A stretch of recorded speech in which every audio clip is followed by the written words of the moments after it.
আজকের গল্পটা কোনো সাধারণ ভূতের কাহিনী নয়। এটা এক এমন রহস্য যা শতাব্দীর পর শতাব্দী মানুষ এড়িয়ে গেছে। কালা জাদু, এই দুটি শব্দের মধ্যেই লুকিয়ে আছে অন্ধকার, যন্ত্রণা আর ভয়ঙ্কর এক সত্য।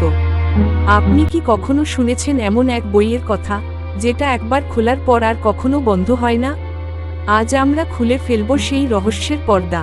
কিন্তু সাবধান, কারণ এই গল্প শোনার পর হয়তো রাতের ঘুম আর আসবে না। আপনি কি প্রস্তুত? তাহলে চলুন ডুব দিই কালা জাদুর ভয়াল জগতে। তুই কি পাগল হয়েছিস রাজু? কালা জাদুর বই নিয়ে ঘাটাঘাটি করিস কেন? আমার বন্ধুর মুখে ওই প্রশ্নটা শুনেই আমার বুকের ভেতরটা ধক করে উঠল।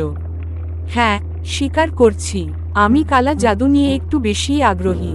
কিন্তু তার মানে এই নয় যে আমি ভূত টানছি, ঠিক তো? ঘটনাটা শুরু হয়েছিল গত পূর্ণিমার রাতে।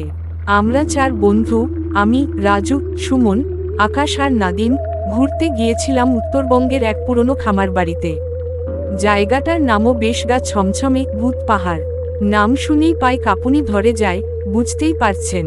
খামার বাড়িটা ছিল একেবারে পরিত্যক্ত, চারপাশে বড় বড় গাছ, কচুরিপানায় ভর্তি পুকুর, আর সেই বিকেলের আলোয় ঘোলাটে একটা নীরবতা, যেন কেউ আমাদের আগমনের অপেক্ষায় ছিল। এই বাড়িটা নাকি এক সময় কালা জাদুকরের ছিল, স্থানীয় লোকজনের মুখে শোনা কথা।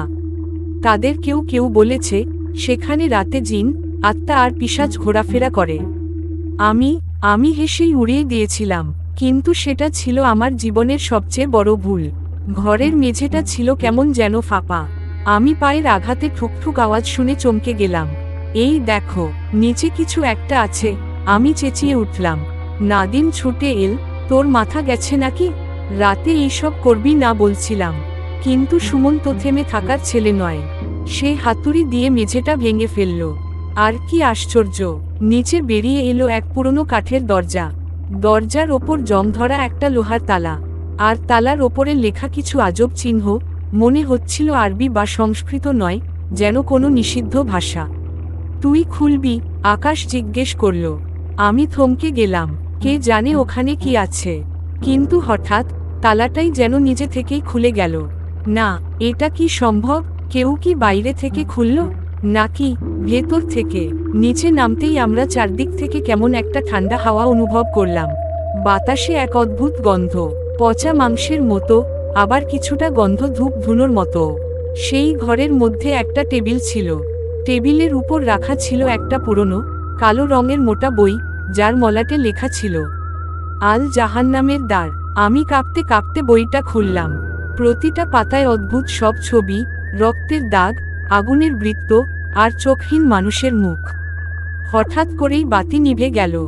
সেই অন্ধকারে কে যেন ফিসফিস করে বলল, তোমরা ফিরে যাও, না হলে আমায় ছেড়ে যেতে পারবে না। আমরা সবাই স্তব্ধ। কণ্ঠটা ছিল নারীর, কিন্তু যেন কোনো মানুষের নয়। জ্যান্ত মানুষের কণ্ঠে এমন ঠান্ডা, মরা ভাব কিভাবে আসে? সেই রাতেই শুরু হলো আসল বিভীষিকা।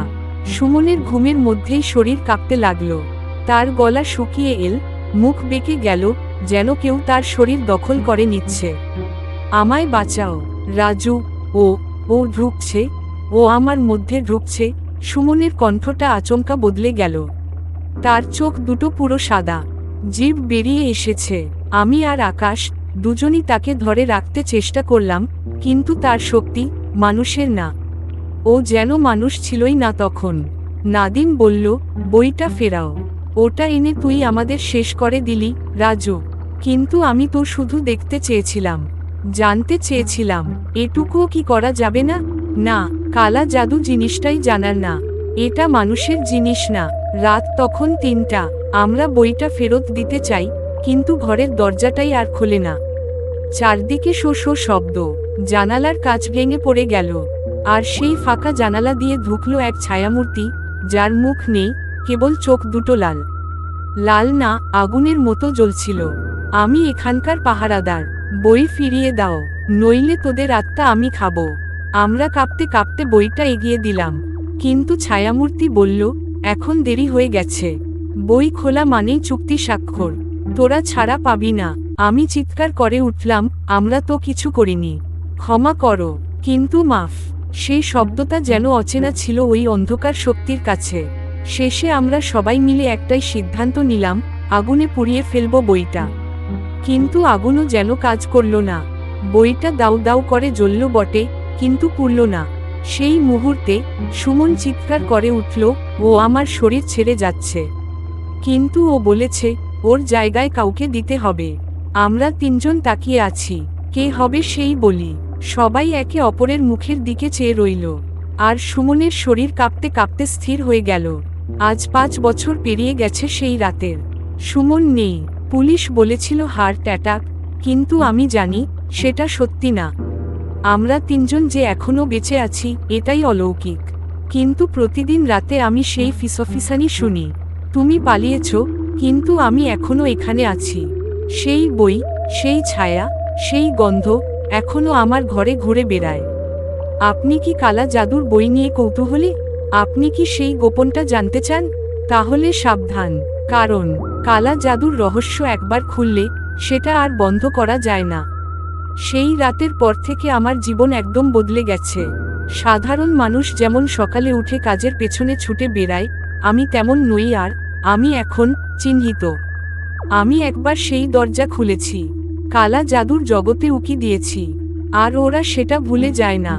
ঘুমোতে গেলে আমি দেখি সেই বইটা আবার আমার সামনে পড়ে আছে। আমি তো ওটা আগুনে ফেলেছিলাম। তাহলে এটা এল কোথা থেকে? কেউ কি আমাকে আবার সেই চুক্তির মধ্যে টেনে নিয়ে যাচ্ছে? এক রাতে হঠাৎ ঘুম ভেঙে দেখি ঘরের দরজা খুলে গেছে। বাতাসে সেই গন্ধ, পচা রক্ত আর জ্বলন্ত চামড়ার মতো। আমি উঠে দাঁড়াতেই দেখি জানালার পাশে একটা মেয়ের ছায়া দাঁড়িয়ে আছে।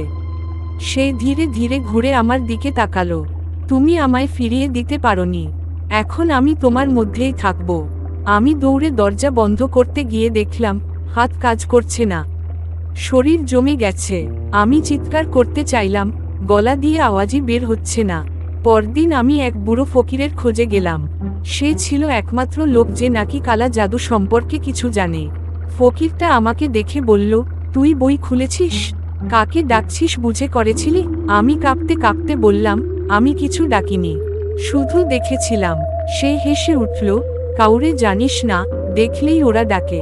তুই যখন সেই বই খোললি তখনই তোর আত্মা ওদের নামে বন্ধক পড়ে গেছে। এখন শুধু মৃত্যু নয়, অমর যন্ত্রণার ফাঁদে পড়েছিস তুই। আমি গলার স্বরে বললাম, কোনো উপায় নেই? কিছুই না।